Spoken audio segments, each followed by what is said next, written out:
Hello दोस्तों, स्वागत है आप सभी का आपके अपने यूट्यूब चैनल होम साइंस अड्डा पॉइंट पर।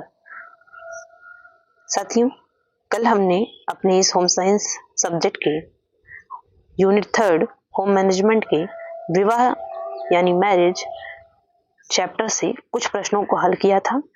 आज उसी यूनिट के एक दूसरे चैप्टर कार्य सरलीकरण वर्क एंड सिंप्लीफिकेशन के कुछ प्रश्नों को हम हल करेंगे। जैसा कि आप स्क्रीन पर देख पा रहे हैं कि पहला प्रश्न आज हमने ले रखा है कि कार्य सरलीकरण की औपचारिक तकनीक है और यह यूपीटीजीटी 2021 का आया हुआ प्रश्न है। दोस्तों, इस प्रश्न पर चलने से पहले जो सूचना 2 दिन से हमें देखने को मिल रही है कि हमारी परीक्षा दिसंबर के 3rd वीक और जनवरी के 1st वीक में हो सकती है। साथियों, बता दें यह संभावना है क्योंकि अभी सेंटर मांगे गए हैं। सेंटर मिल जाएंगे तो परीक्षा हो सकती है। गवर्नमेंट जिस तरह सत्ते में आई है, लोक सेवा आयोग के धरने को देखने के बाद अभी तक 2 सालों तक हमारी परीक्षा का कोई नामो निशान नहीं था कि कब होगी। लेकिन अगर सरकार सत्ते में आई है तो परीक्षा हो भी सकती है। हमें अपनी तैयारी को जोर शोर से करना चाहिए और हमारे लिए परीक्षा चाहे जब हो, हमें अपनी तैयारी को आयाम ही देना है, एक नई ऊंचाई देनी है ताकि हमारा सिलेक्शन जल्द से जल्द हो सके। चलिए दोस्तों, अपनी तैयारी को हम बढ़ाते हुए आज के इस प्रश्न को हल करते हैं और बात कर लेते हैं पहले कार्य सरलीकरण पर। इस औपचारिक तकनीक को जानने से पहले हम 2 मिनट नहीं कहेंगे, 1 मिनट में ही हम बात कर लेते हैं कि कार्य सरलीकरण क्या है। कार्य सरलीकरण क्या है दोस्तों? कि कार्य सरलीकरण वह है कि कम समय में ज्यादा से ज्यादा कार्य करना, ज्यादा से ज्यादा कार्य, और वो भी कम लागत में करना ही क्या है? कार्य सरलीकरण। जिससे हमारी ऊर्जा भी कम खर्च हो, हमारा धन भी कम खर्च हो, यानी शक्ति और समय दोनों की बचत करते हुए कुशलता पूर्वक किया गया कार्य ही कार्य सरलीकरण होता है। ठीक है, देखिए दोस्तों, जो प्रश्न हमारा है पूछ रहा है कार्य सरलीकरण की औपचारिक तकनीक क्या है। तो भैया, औपचारिक तकनीक से पहले बता दें कि जिस समय कार्य सरलीकरण के तरीकों की बात हो रही थी, जब कार्य सरलीकरण के तरीकों में, विधियों में सुधार किया जा रहा था प्रयोगशालाओं में, तो वहां उसको तकनीकी रूप में 2 भागों में बांटा गया। एक बनी औपचारिक तकनीक, जो आप देख रहे हैं औपचारिक तकनीक,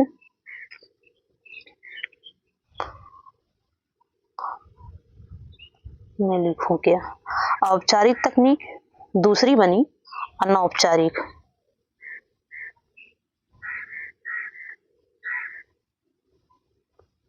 ठीक, ये दोनों बनी। औपचारिक में क्या था? औपचारिक में हम जितनी भी हमारी तकनीक में, इस तकनीक में क्या था कि ये पूर्णतः वैज्ञानिक थी। इसे बिना विशेषज्ञ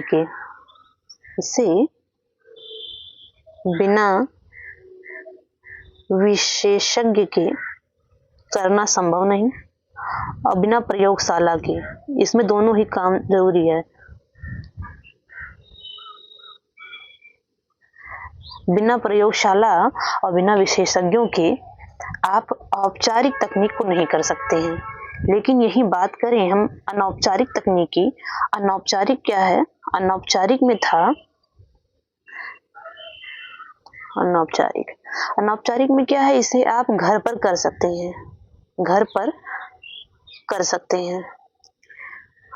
आप घर पर से आप कर सकते हैं।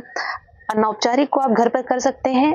अंतर दोनों में यही इतना है कि औपचारिक तकनीक जो होती है ये पूर्णतः वैज्ञानिक है, इसमें विश्वसनीयता अधिक है, लेकिन अनौपचारिक में विश्वसनीयता नहीं है।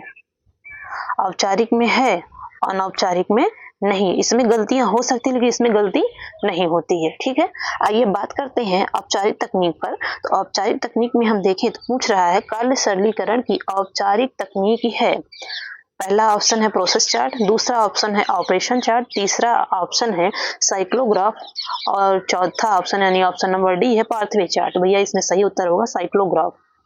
क्यों? क्योंकि ये बाकी जो तीनों हैं ये तीनों हैं अनौपचारिक के, ये अनौपचारिक के हैं, ठीक है, ये अनौपचारिक के हैं। और साइक्लोग्राफ जो है ये होता है औपचारिक तकनीक का। इसी में इसके अलावा औपचारिक तकनीक के और मतलब इसके टोटल चार जो है इसके भाग हैं, 4 तकनीक इसके अंतर्गत आती हैं। एक होती है माइक्रो मोशन, दूसरा ये साइक्लोग्राफ आप देख ही रहे हो, तीसरा होती है मेमो मोशन और चौथी है स्टॉप वॉच। ठीक है, ये होती है आपके चारों औपचारिक तकनीकें, जिसका उत्तर आपको समझ में आ गया होगा साइक्लोग्राफ। अब इसके आगे इतना लंबा व्याख्या नहीं होते हुए जल्दी करेंगे। आइए अगले प्रश्न पर चलते हैं। अगला प्रश्न है हमारा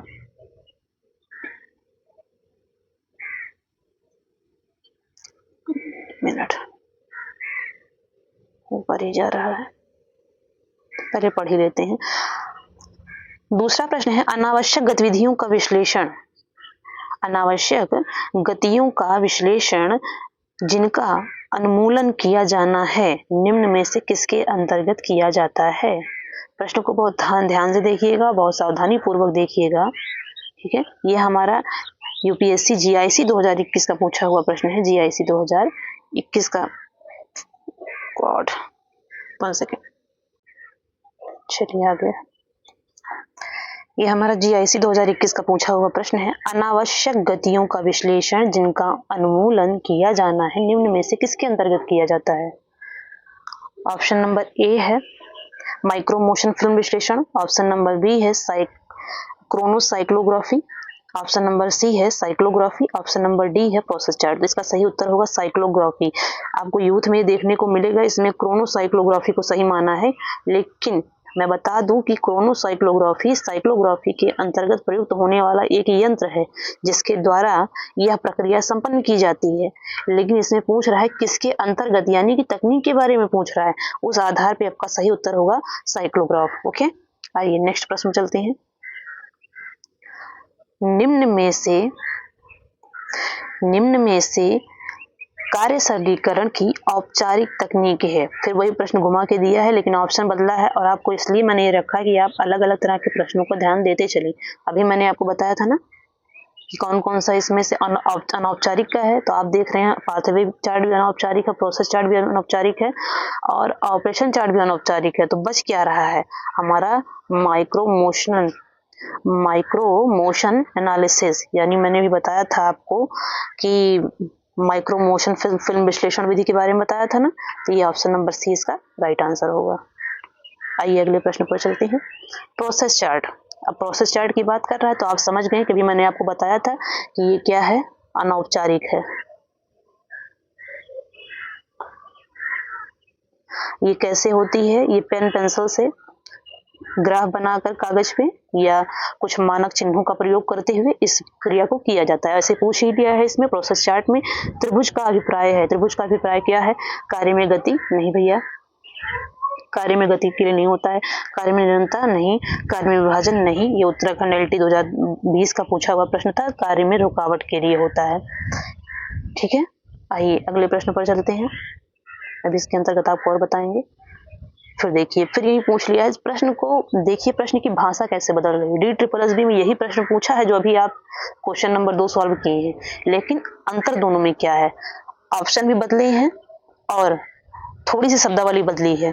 देखिए क्या कह रहा है, अनावश्यक गति टालने के लिए नियत कार्य के संचालन के बहाव का चरण से चरण विवरण होता है। किसमें होता है, ऑप्शन नंबर ए प्रक्रिया चार्ट में, ऑप्शन नंबर बी समय चक्र चार्ट में, ऑप्शन नंबर डी यहाँ पथ चार्ट लिखा है, इसे हम पाथवे चार्ट समझते हैं, वही है ये प्रक्रिया चार्ट। ठीक, मैं आपको बता दूं, ये जो ऑप्शन नंबर डी क्रिया चार्ट, ऑप्शन नंबर ए प्रक्रिया चार्ट जो है इसका ये सही उत्तर है। ठीक है, ये प्रश्न जो बना है, ये प्रश्न बना है अनौपचारिक विधि से,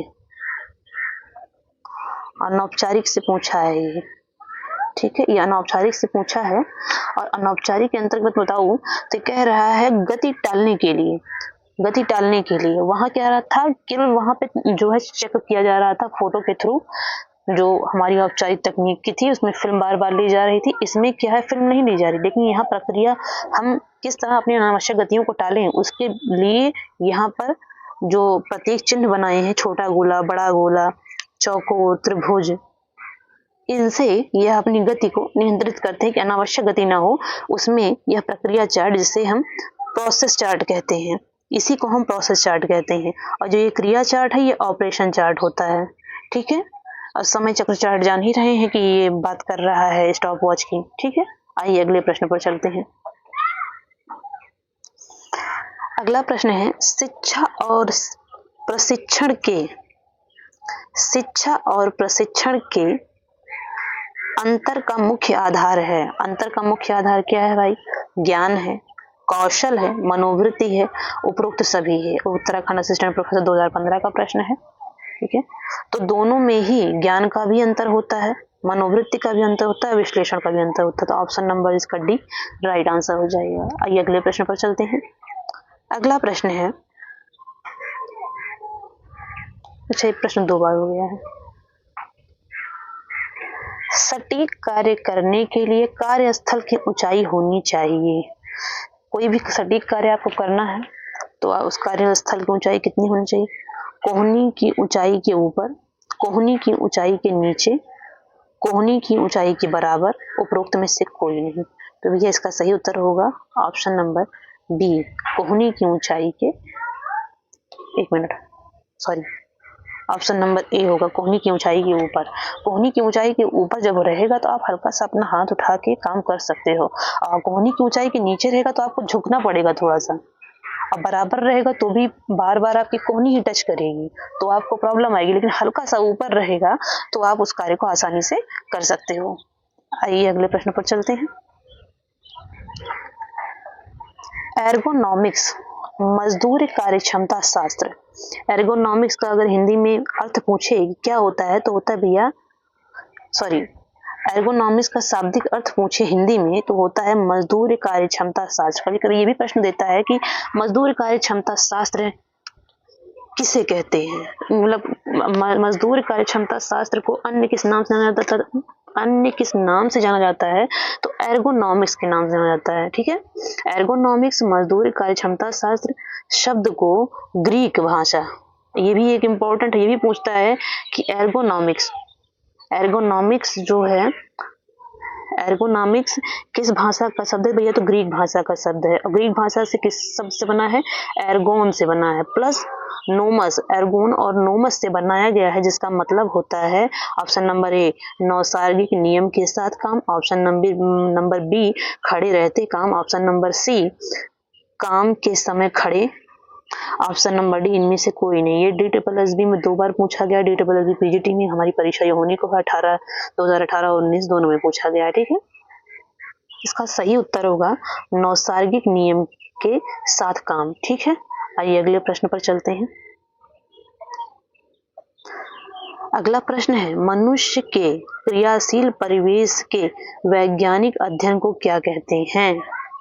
बताइए बताइए, फटाक से बताइए कि मनुष्य के क्रियाशील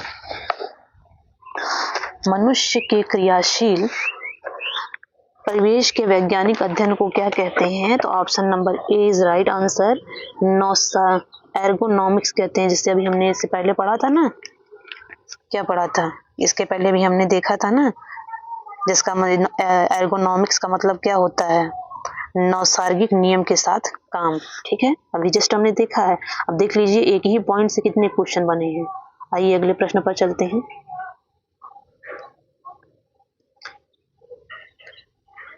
व्यस्त अवधि में जो गतिविधियां एक दूसरे पर ढेर लगती हैं उन्हें क्या कहते हैं? ऑप्शन नंबर ए कार्यवक्र कहते हैं, ऑप्शन नंबर बी व्यस्ततम कार्यभार कहते हैं, ऑप्शन नंबर सी समय भार कहते हैं, ऑप्शन नंबर डी इनमें से कोई नहीं कहते हैं। तो बताइए सही उत्तर क्या होगा? सही उत्तर इसका होगा व्यस्ततम कार्यभार कहते हैं। इसको कहते हैं व्यस्ततम कार्यभार। इसको कहेंगे व्यस्ततम कार्यभार, जिसे हम पीक लोड कहते हैं। पीक लोड कैसे होता है? इसको हम एक ग्राफ पे बनाते हैं कि ये मतलब पूरा दिन है। दिन की सुबह हुई, मान लीजिए आप 5 बजे उठे हैं, 5 बजे उठे हैं, आपको काम कम है। जैसे यहाँ 7 बजता है, आप अपनी नृत्य क्रियाओं में लगते होंगे, जो भी आप करते होंगे। फिर आप मान लीजिए 9 बजे आप पढ़ने जाते हैं किसी संस्था में, कोचिंग में या कहीं भी, आपका यहाँ भार बढ़ जाता है। अब इसी समय आपको या तो खाना बना के जाना होगा, या एक गृहिणी की बात कर लें। एक गृहिणी की बात करें तो ज़्यादा अच्छा समझ में आएगा आपको कि सुबह एक स्त्री गृहिणी उठती है, नाश्ते की भी तैयारी करती है बच्चों की, फिर उसके बाद 9 बजे ही उसके परिवार के अन्य सदस्यों को दफ्तर या खेत के काम या कहीं भी जाना है, बच्चों को भी स्कूल जाना है। और उसके बाद इस वक्त इस गृहिणी का कार्यभार अधिकतम होता है। फिर दोपहर तक उसे भोजन कंप्लीट करके रखना है कि जो लोग खेत से लौट के आएंगे, बच्चे विद्यालय से लौट के आएंगे, तो उन्हें क्या देना है। उसके बाद यह उतरता है। ये जो बढ़ा हुआ कार्यभार है इस वक्त का, यही क्या होता है? पीक लोड होता है। ठीक है, आइए अगले प्रश्न पर चलते हैं। अगला प्रश्न है, पेन पेंसिल तकनीक वह तकनीक है जिसमें किया जाता है। ऑप्शन नंबर ए परिवीक्षण, ऑप्शन नंबर बी बुनाई, ऑप्शन नंबर सी कार्य सरलीकरण, ऑप्शन नंबर डी टेक्सचर विश्लेषण। प्रश्न आप देख रहे हैं कि टीजीटी उत्तराखंड 2014 में पूछा है। असिस्टेंट प्रोफेसर प्रवक्ता 2014, 15 में भी पूछा हुआ प्रश्न है। ये कई बार पूछा हुआ प्रश्न है। बात करें पेन पेंसिल तकनीक की, तो ये पेन पेंसिल तकनीक कोई नई तकनीक नहीं है, बल्कि अनौपचारिक तकनीक को ही पेन पेंसिल तकनीक कहा गया है। क्योंकि इसमें पेन पेंसिल कागज का प्रयोग कर कर हम जो प्रतीक चिन्ह, छोटा गोला, बड़ा गोला, त्रिभुज, चौकोर, चतुर्भुज बनाकर इस तरह से, और एक गोले में छोटा छेद या बिंदु बनाकर, इस तरह से 5 प्रतीक चिन्ह हम बनाते हैं अपने प्रोसेस चार्ट में। उन्हीं के आधार पर हम, और यही प्रोसेस चार्ट, इन्हीं प्रतीक चिन्हों का प्रयोग हम अन्य तकनीकों में भी करते हैं। उसी के आधार पर ये पूछ रहा है। ठीक है, तो ये आप जान जाइए कि अनौपचारिक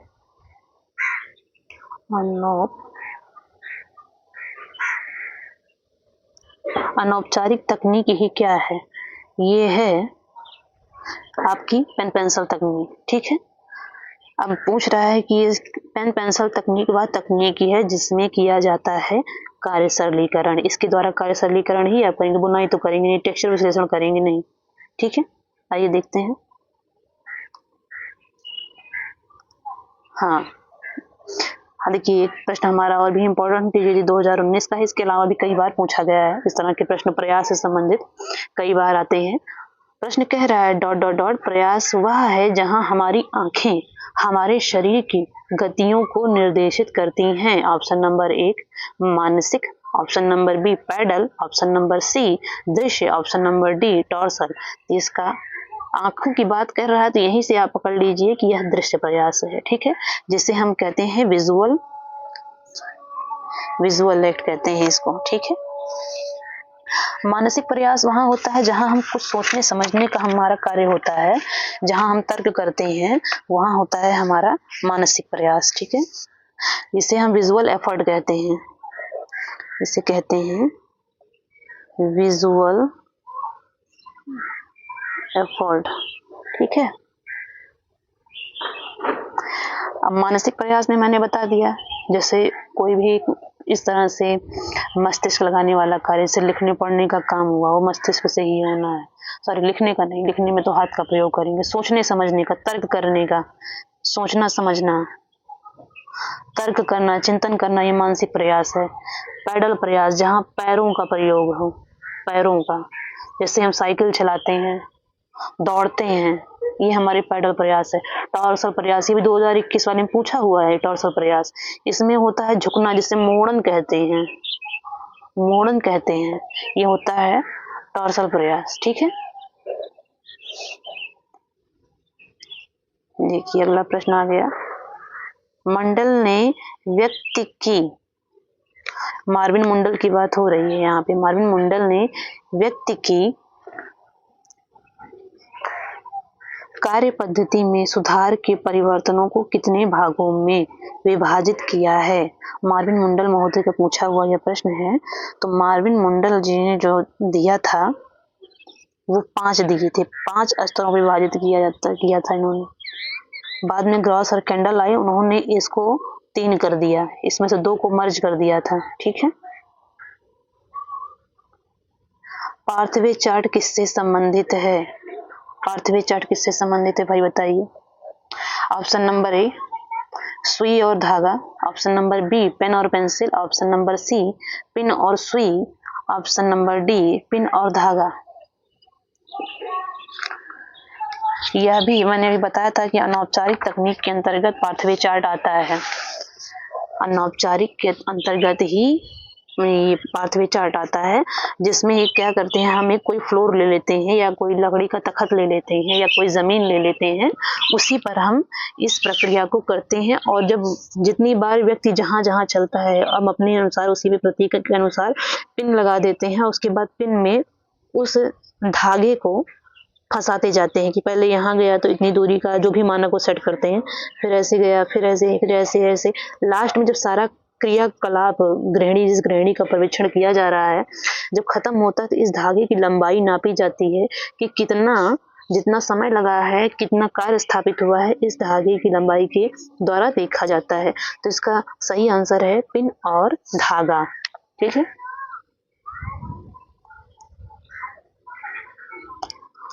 देखिए अगला प्रश्न है, समय तथा गति अध्ययन की कौन सी तकनीकी दोनों हाथों के हलचल पर विचार करती है? समय तथा गति अध्ययन की कौन सी तकनीकी हाथों के हलचल पर विचार करती है? हाथों के हलचल की बात कर रही, जहां जहां हाथ हमारे चलेंगे, जैसे जैसे चलेंगे। ठीक है। ऑप्शन नंबर ए कह रहा, देखिए नेट का आया हुआ प्रश्न है, 2017 में पूछा हुआ प्रश्न है। ऑप्शन नंबर ए है pathway chart, option number B है operation chart, option number C है process chart, option number D है क्रोनोसाइक्लोग्राफ।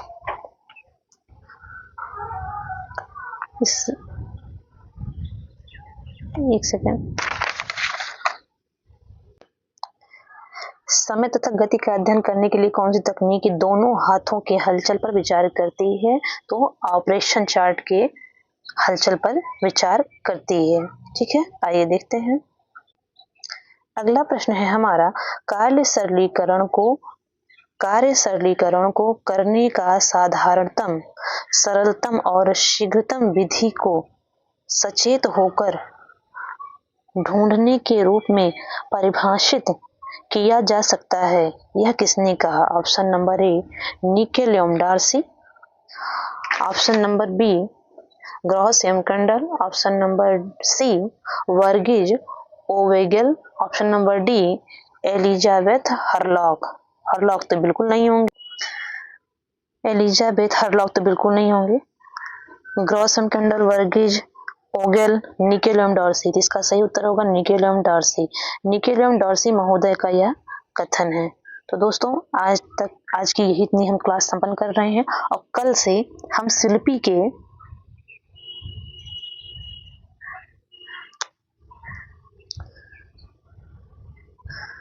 शिल्पी से आपको अब डेली 25 क्वेश्चन